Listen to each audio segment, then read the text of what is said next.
నమస్తే శ్రీ కృష్ణాయ నమః.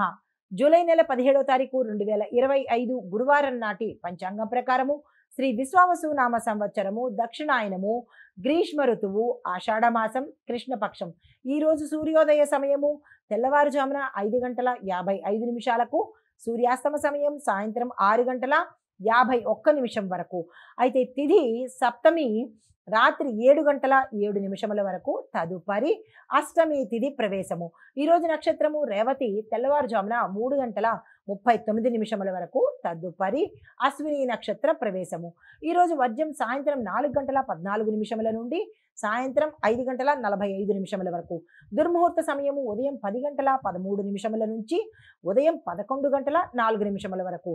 తిరిగి మరల మధ్యాహ్నము 3:23 నుంచి సాయంత్రం 4:14 వరకు.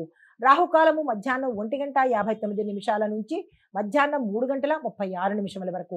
యమగండ కాలము తెల్లవారుజామున 5:54 నుంచి తెల్లవారి అనగా ఉదయము 7:31 వరకు. బ్రహ్మముహూర్త సమయము తెల్లవారుజామున 4:18 నుంచి తెల్లవారి 5:06 వరకు. అమృత ఘడియలు రాత్రి సమయంలో 1:21 నుంచి రాత్రి 2:52 వరకు.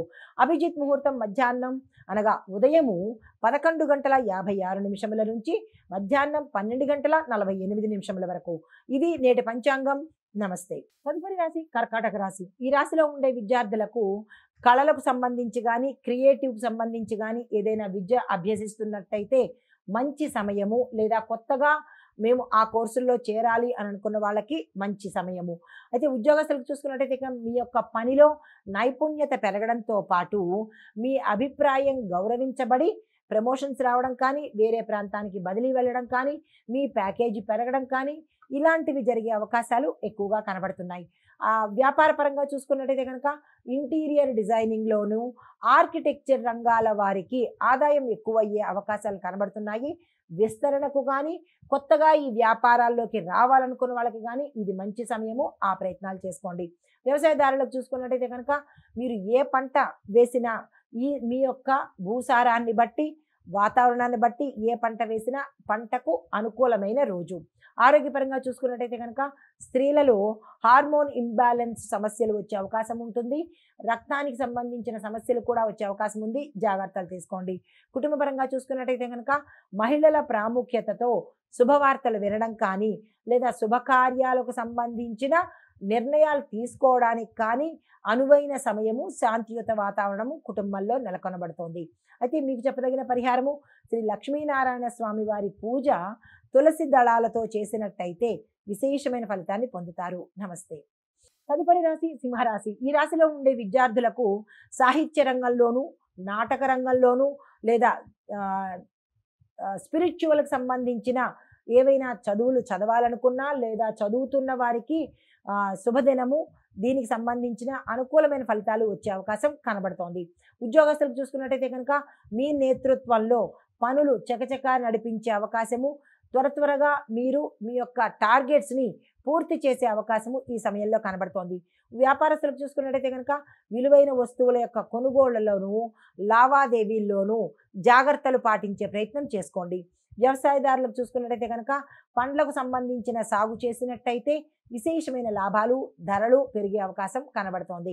ఆరోగ్యపరంగా చూసుకున్నట్టయితే కనుక మానసిక ఒత్తిడి మినహా ఎటువంటి అనారోగ్య సూచనలు కనిపించడం లేదు. కుటుంబపరంగా చూసుకున్నట్టయితే కనుక కుటుంబ సభ్యులతో ఆనందంగా గడిచే తీరు కనబడుతోంది. దేవాలయం కానీ, క్షేత్రం కానీ దర్శించే అవకాశము, ప్రయాణ సూచనలు గోచరిస్తున్నాయి. అయితే పరిహారంగా గురుదేవునికి అంటే గురుగ్రహానికి కానీ, గురు సంబంధిత ఆలయాలకు కానీ దర్శనం చేసుకొని పసుపు పూలతో కనుక పూజ చేసినట్టయితే గురు సంబంధిత దోషాలు కానీ, గురుగ్రహానికి సంబంధించిన అడ్డంకులు కానీ తొలగిపోయి సానుకూలమైన ఫలితాలు పొందుతారు. నమస్తే.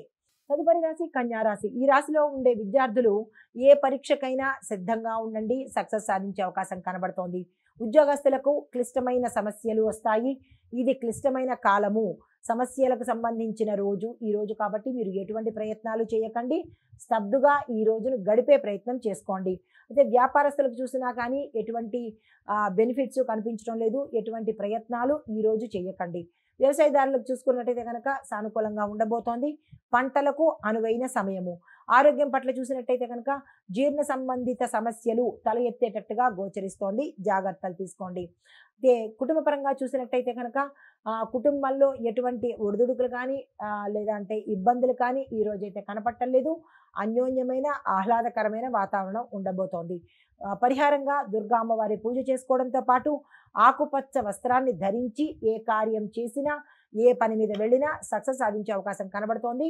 దానంగా ఆకుపచ్చ వస్త్రాలను, ఆకుపచ్చ కూరగాయలు కానీ లేదా పళ్ళు కానీ దానంగా ఇచ్చినట్టయితే విశేషమైన ఫలితాలు పొందుతారు. నమస్తే.